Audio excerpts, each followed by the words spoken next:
Përshëndetje për gjithë të nderuar shikues, mirë se erdhët në edicionin informativ këtu në News24. Pas pak në lajmet do të ndiqni. Fillohet skandali me ndërtimin e rrugës së Arbrit nga kompania Gjoka Construction për të realizuar një pjesë të ndërtimeve. Gjoka ka lidhur kontratë në sipërmarrje me kompaninë e djalit të tij. Kontrata lidhet me punimet e konsideruara si të papërfunduara nga autoriteti rrugor shqiptar.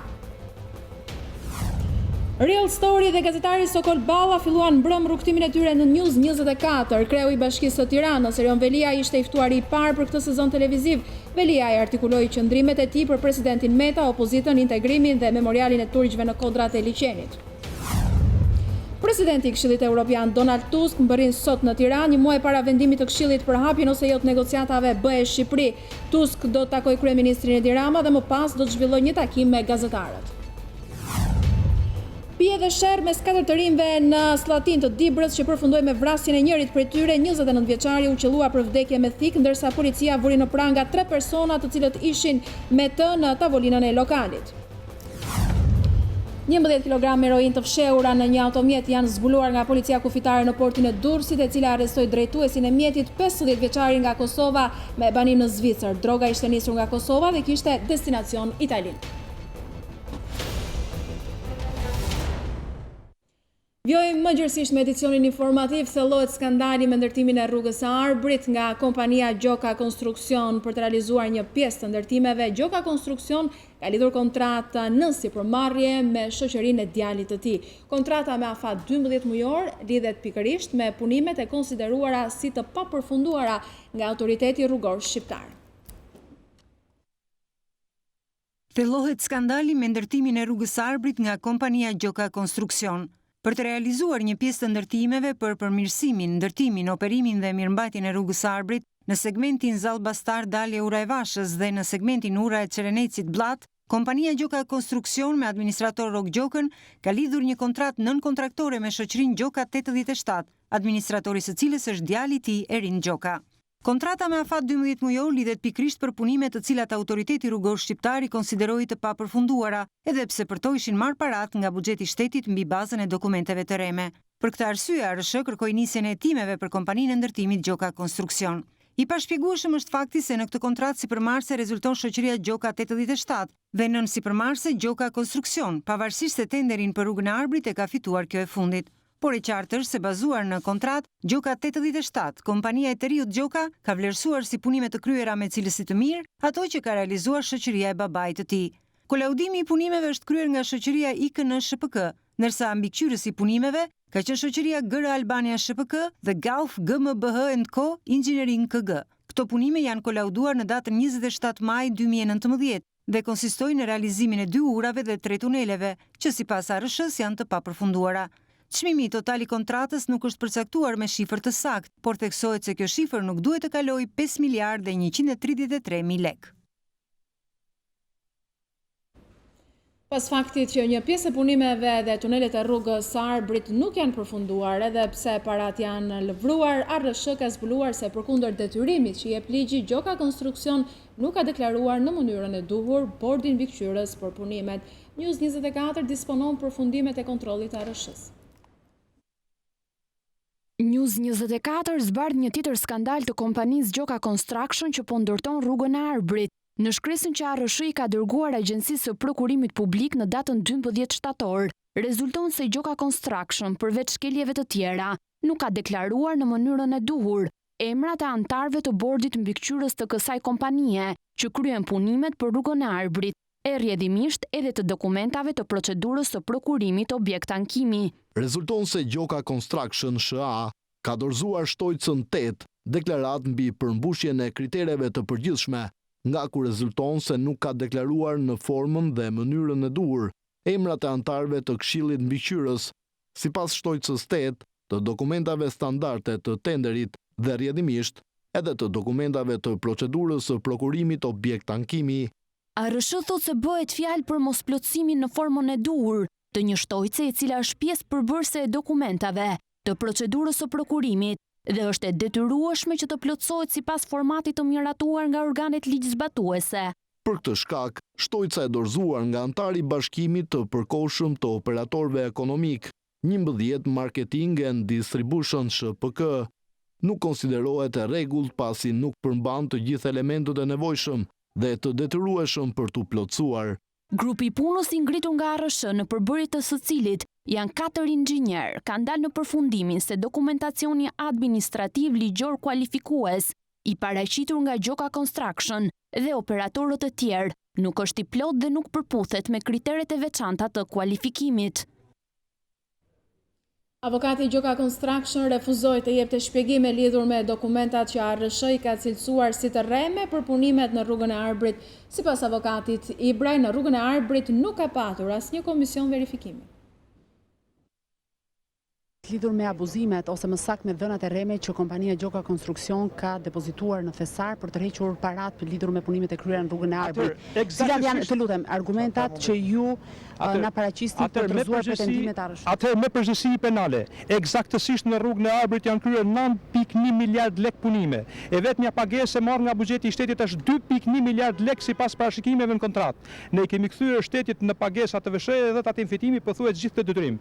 Detyrimi që shteti na ka sot është 7 miliard lek. Si justifikoni atëherë, sipas jush, si ekziston dokumenti i dal nga ARSH-ja, sepse është një dokument zyrtar i cili është publikuar.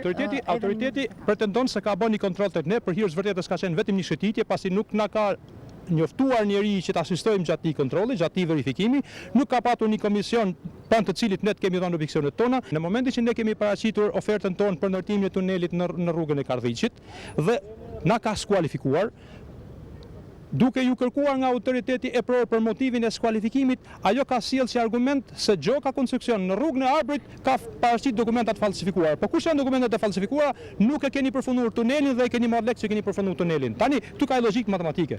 Tuneli quhet i përfunduar në momentin që shpohet apo në momentin që është asfaltuar dhe vendos për duart është vendosur në rrëqimi. Ne kurrë nuk kemi thënë që tuneli i rrugës së Arbrit është i përfunduar. Po ama që është i shpuar, the ka paton Shqipëria sepse kanë kalu mediat, ka kalu autoritetet larta shtetërore që e kanë parë dhe kanë inspektuar në vend.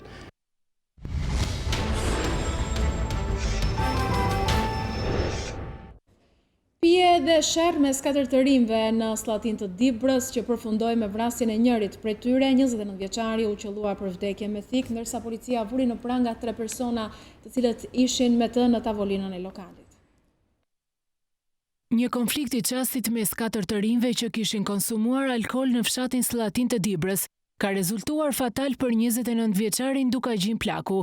Gjithçka ndodhi mbrëmjen e së hënës kur vëllezrit Shazim dhe Dukagjin Plaku, së bashku me vëllezrit Jurgen dhe Myrtezan Hysa, po konsumonin alkool në lokalin e fshatit deri në orët e para të mëngjesit. Në debat e sipër rreth orës 3 të mëngjesit të kësaj të marte, Shazim Plaku qelloi me thik Myrteza Hysen, i cili ndodhet i plagosur në spitalin e Peshkopis. Pas këtij momenti Jurgen Hysa, në shenjë hakmarrje për plagosjen e të vëllait, ka goditur me mjete të forta 29 vjeçarin Dukagjin Plaku, i cili për shkak të plagëve të marra ndërroi jetë në spital. Policia e Dibrës bëri të mundur arrestimin e 2 vëllezërve Hysa dhe vëllait të viktimës Shazim Plaku. Mbeten ende të paqarta arsyet e debatit mes 4 të rinjve, të cilët banojnë në fshatin e thellë të Slatinës dhe nuk ishin konflikte të mëparshme. Slatina në rrethin e Dibrës është një fshat i vogël me vetëm 10 banesa.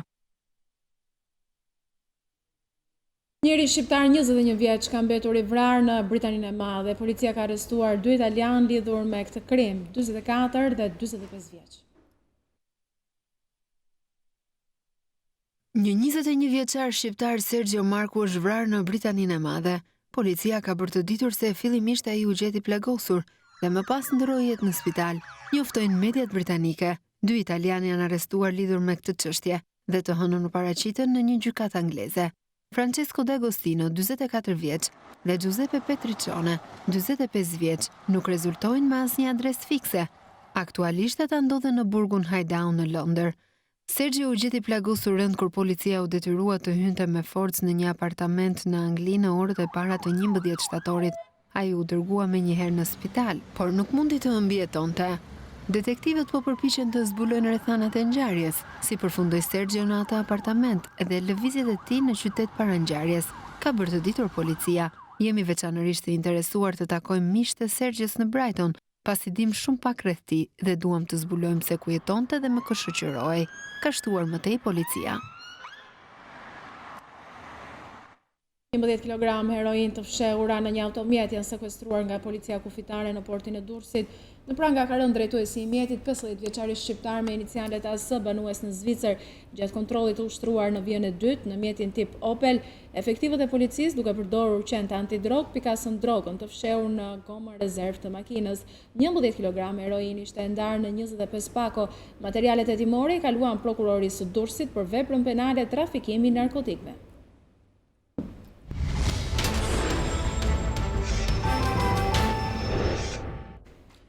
Real Story dhe gazetari Sokol Balla filluan brëm rrugtimin e tyre në News24. Kreu i Bashkisë së Tiranës, Erion Velia, ishte i ftuari i parë në këtë sezon televiziv.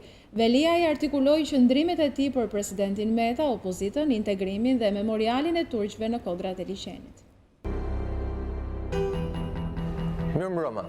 Presidenti nuk kurseu as dje dhe as sot në pesë për krah drejtuesve të mazhorancës akuzat e tij qoftë për zgjedhjet e 30 qershorit dhe aq më tepër për sjelljen politike të kryeministrit Edi Rama. Referuar deklaratave në festën e Pezës, i ftuar i pari gazetarit Sokol Balla për këtë sezon televiziv, kryetari i Bashkisë së Tiranës Erion Veliaj tha se nuk ka asgjë personale me presidentin e Republikës, por theksoi se të gjithë duhet të jenë të ndershëm kur flasin për demokracinë dhe pluralizmin politik në vend. Them që gjërat duhet të thënë siç janë, nëse një kryetar bashkie merr shumicën e kohës të pastrojë monumentet nga bingo dhe bastet dhe lotot e deputetëve të Ilir Metës, tani duhet me thënë, pra o jemi patriot dhe o jemi me partizanët dhe o të shkojmë luftën, ose ne nuk mund të themi tjetër gjë në Pezë, ndërkohë që të gjithë njerëzit e partisë të jenë duke zaptuar monumentet. Nuk mund të flasësh për pluralizëm në moment që i shmangësh garës. Velia ju përgjigj pyetjeve të gazetarit Balla, analist Verli Murati, agron Gjek Markaj dhe replikoi me rivalin e tij në zgjedhjet vendore Arben Skënderi, teksa analistët e quajtën 30 qershorin një maskaradë dhe bindjen demokratike një patericë të Edi Ramës, Velia ju shpreh se i vjen keq për faktin që opozita vazhdon të sillet si fëmija që ikën nga përgjegjësitë e veta. 30 qershori, e kam konsideruar gjithmonë një maskaradë, një fatalitet, një gjë e turpshme që ndodhi në Shqipëri, zgjedhje moniste. Të gjitha partitë të cilat dolën Shqipërinë dhe dolën nga sistemi, Unë nuk njoh në demokraci tjetër sistem përveç votës. Ti mund të bësh ankesa të cilat i referon në një komision të reformës zgjedhore. Po ti nuk thu do të zhdut luj, ti nuk thu do të zvi në fush. Po dolen një mal me dosje në gazetet dhe çfarë bën ju prokuroria e merr dhe çon në diber dosjen e hetimeve. Do të thotë të qeshall gomari në këtë vend. Se ju dalin vetëm ju gjithmonë, ju dalin Kavaj, ju dalin atje. Ati që merr pjesë, ati që merr pjesë do i dalin, mos morë pjesë do të dalin. Pra jo Edi Rama, po s'ka zot i dalin një kandidat që thotë jo s'kam pas probleme. Pastaj thotë ku kam qenë student. Në qoftë se gjërat sipas analizave djathtë janë kaq rënd. Pse s'ka si protest? Më shpjegon dot? Ajo protesta është fëminore, një fëmijë që thotë s'do të më të drejtë. Me gjithë kritikat për opozitën, Velia i tha në Real Story se vendi ynë është shumë pranë hapjes së negociatave me Bashkimin Evropian. Sipas tij, kancelaria e Gjermanisë Angela Merkel ka treguar se mbështet rrugën e Shqipërisë për të marrë një po në muajin tetor. Pse jemi sot më afër se kur për të hapur negociata nëse gjërat që janë kaq rënd? Domethënë, kaq qora dhe kaq ignorant që kanë gjithë ndërkombëtarët që nuk e kuptojnë kush janë forcat regresive, kush janë forcat penguese dhe kur Merkeli tregohet më afër se kur një mbështetje të Shqipërisë ose të paktën reflekton një mbështetje më të madhe se kur Shqipërisë në këtë hap final. Kryetari i Bashkisë së Tiranës foli edhe për çështjen e memorialit turk të vendosur në kodrat e liçenit, temë e cila shkaktoi shumë debat. Velia ju shpreh se TIKA, Agjencia Turke për Bashkëpunim dhe Koordinim, ka dhënë kontribut të çmuar për Tiranën dhe se komuniteti turk gjithmonë ka kontribuar në kryeqytet. Kjo TIKA e famshme po rregullon xhaminë e Tembeut, 2000 pem tek parku i liçenit. Unë jam kryetari i Bashkisë dhe unë jam gati të vë pllak kujdo në Tiranë që bën këtë kontribut. Emisioni Real Story me gazetarin Sokol Balla startoi mbrëm në News24 për të vijuar 4 herë në javë në orën 21. Pas një takimi me Voltana Ademi në Shkodër, kryetari i Partisë Demokratike Lulzim Basha u shpreh se zgjidhja për t'i dhënë fund krizës politike në vend janë vetë shqiptarët dhe jo ndërkombëtarët. Basha tha se shqiptarët duhet marrin në dorë fatin e tyre, ndërsa shtoi se aksioni i Partisë Demokratike dhe aleatëve opozitar do të vazhdojë për t'i dhënë fund politikës së krimit. Çdo kandidat i Edi Ramës në procesin monist antikonstitucional të qershorit është me rekorde kriminale. Kjo është një situatë që dominon gjithë vendit, janë me 10 kandidatë të procesit kriminal të 30 qershorit, që janë me rekorte kriminale. Përgjegjësitë e Partisë Demokratike dhe të Opozitës tani janë për ta nxjerrë vendin nga kjo krizë. Kriza është prodhuar nga bashkëpunimi i politikës me krimit, dhe kriza mund zgjidhet vetëm duke zgjidhur këtë problem të madh, duke ndarë politikën nga krimi. Ndarjet politikës nga krimi pa proces zgjedhor nuk ka. Prandaj dhe ne kemi ndërmarrë hapat, kemi ndërmarrë për 6 muaj, dhe do të vazhdojmë betejën deri në fund. As Edi Rama, as organizatat e tij strukturuar kriminale nuk kanë dhe nuk mund të kenë as përgjigje dhe as zgjidhje. As për Valdrin Petrin, as për Babanin, as për Gjorgo Kajmakun, dhe as për 10 të tjerë të inkriminuar në parlament, në bashki dhe institucionet e vendit. Ne jemi të vendosur të japim të zgjidhje shqiptare. Të rruga e zgjidhjes së kësaj krize të jetë sa më pak e mundimshme dhe sa më e shkurtër. Një gjë ju siguroj. Ka një zgjidhje të madh brenda vendit dhe jashtë vendit. Dhe kjo situatë nuk mund zgjas dhe nuk do të zgjas. Mirë, tani do të shkëputemi për një hapësirë publicitare, do të rikthehemi vetëm pas pak minutash në studio në rubrikën Opinion.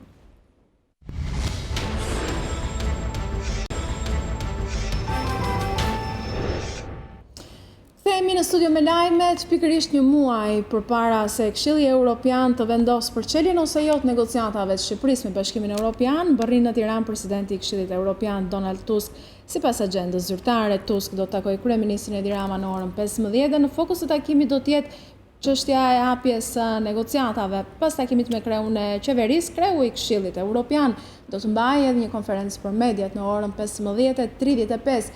Ende nuk dihet nëse pjesa e agjendës së Tusk do të jetë edhe zgjidhja e krizës politike në të cilën ndodhet vendi prej më shumë se 7 muajsh.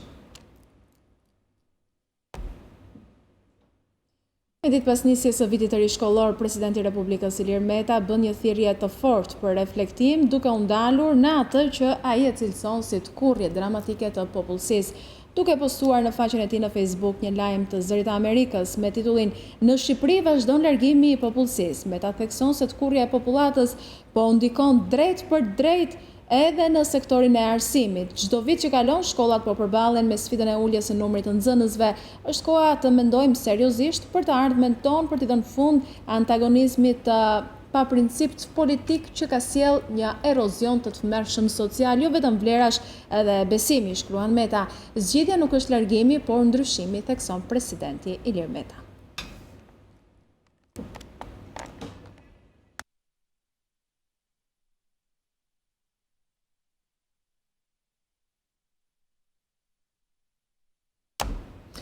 Lëvizja Socialiste për Integrim akuzon qeverinë për situatën ku ndodhet sot vendi në kushtet e një tragjedie të re izolimi. Nënkryetari i kësaj partie Petrit Vasili apeloi qeverinë të ndalë propagandën për integrimin dhe të reflektojë në këtë moment të rëndësishëm për qytetarët që është çelja e negociatave.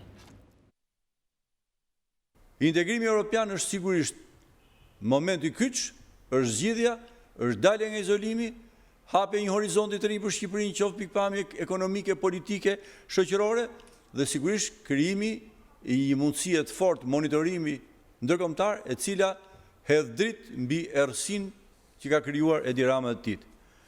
Ky moment duhet marrë në konsiderat me shumë seriozitet, me shumë preokupacion, i cili meriton çdo sakrificë, pasi mosmarrja e një vendimi pozitiv për hapjen e negociatave do të ishte një lajm shumë i keq. Qeveria në vend të reflektimit politik urgjent, të thellë dhe të përgjegjshëm, ka zgjedhur të vazhdojë rrugën e propagandës.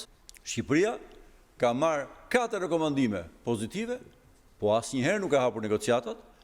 Pavarësisht se qeveria i ka gënjur shqiptarët, shqiptarët sigurisht dhe këtë radhë janë shumë përqendruar, presin pa durim të kenë një lajm pozitiv, po kurse si nuk mund të pranojnë as në shqip, as në anglisht të rishohin filmin e radhës, të ridëgjojnë demagogjinë e radhës, të shfaqet hipokrizia e radhës, sasaj të asuquajturës, po me kushte që do thotë mos hapi negociatave. Instituti Kulinar në Ranzi hap dyert për shefat e rinj të kulinarisë. Karriget u pushtuan nga kapelet e bardha të të rinjve që zgjodhen arsimin profesional si mënyra më e lehtë dhe më e mirë për të adaptuar në tregun e punës. Për të ndihmuar deri në fund të rinj që zgjedhin logon e Ranzi, është hapur agjencia e punësimit me këtë emër si një mundësi punësimi për studentët që sapo të diplomohen të kenë të garantuar punën dhe ky shërbim i ofrohet pa asnjë pagesë. Instituti Kulinar në Ranzi, i afirmuar prej më se 11 vitesh në tregun shqiptar, hap dyert për shefat e rinj të kulinarisë. Në ceremoninë e hapjes në ambientet e institutit, ishin të pranishëm presidenti i shkollës Nikolaj Neranzi, drejtuesit e shkollës, stafi pedagogjik, themeluesit e Institutit Kulinar Neranzi, njerëz të njohur të cilët merren me kulinarin dhe ambasador të huaj. Karriget u pushtuan nga kapelet e bardha të rinjve që zgjodhen arsimin profesional si një mënyrë më të lehtë dhe më të mirë për t'u adoptuar në tregun e punës. Kjo shkollë lindi si nevojë e tregut për specialist në fushën e kulinarisë dhe që në vitet e para ka patur një sukses të paparashikuar.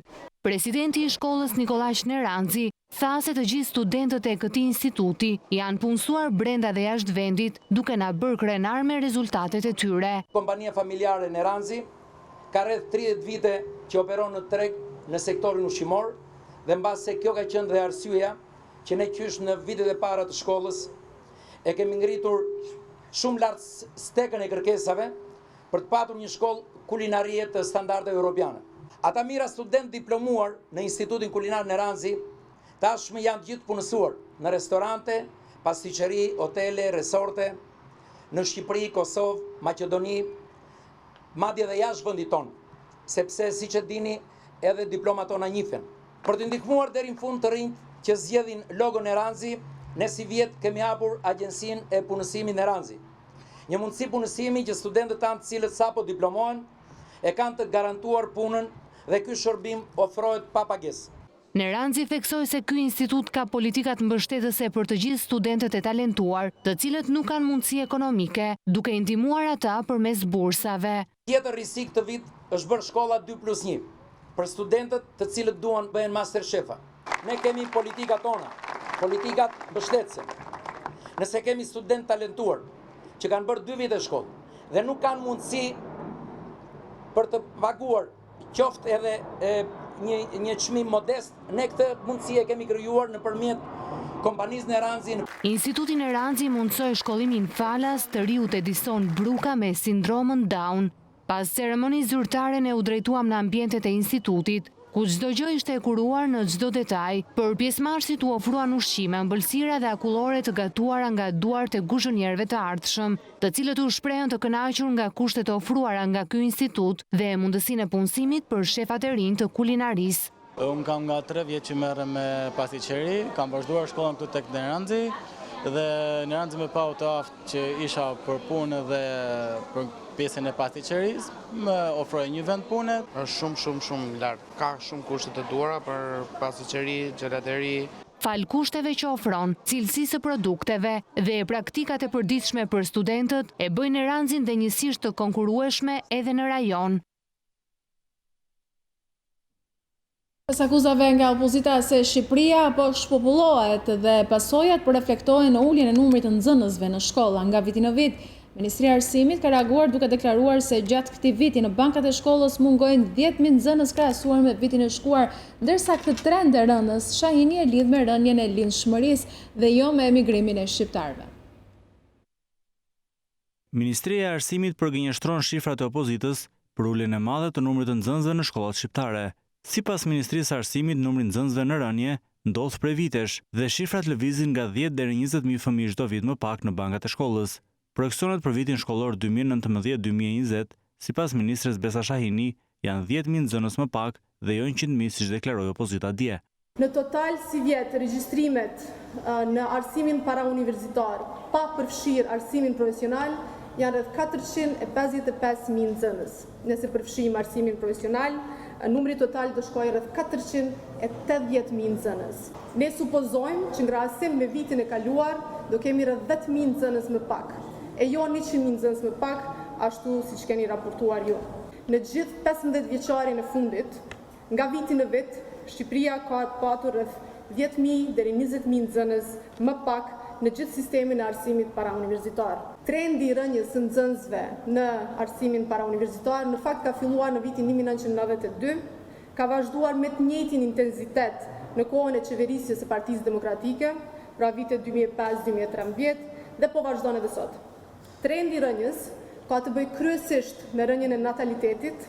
Ministri i Arsimit e cilëson një sukses shpërndarjen e librave falas. Kthimi i tyre dhe gjendja optimale janë një mundësi më shumë që qeveria me pak buxhet të paguajë tekstet falas edhe për klasat e 6 dhe 7 vitin pasues. Si vjet kemi arritur të kthejmë në fakt mbrapa nga librat që kemi përdorur vjet rreth 85% të gjithë librave. Që nëse tregojmë kujdes edhe si vjet në përdorimin e librave që i marrim, do të arrijmë të përfshijmë klasën 6-7 vitin që vjen. Opozita deklaroi dje se arsimi është në vdekje klinike, duke raportuar 145.000 nxënës më pak në shkolla në 6 vitet e fundit. Sipas opozitës, nxënësit me familjet e tyre po braktisin vendin çdo ditë, ndërsa politikat arsimore të qeverisë nuk ofrojnë shpresë.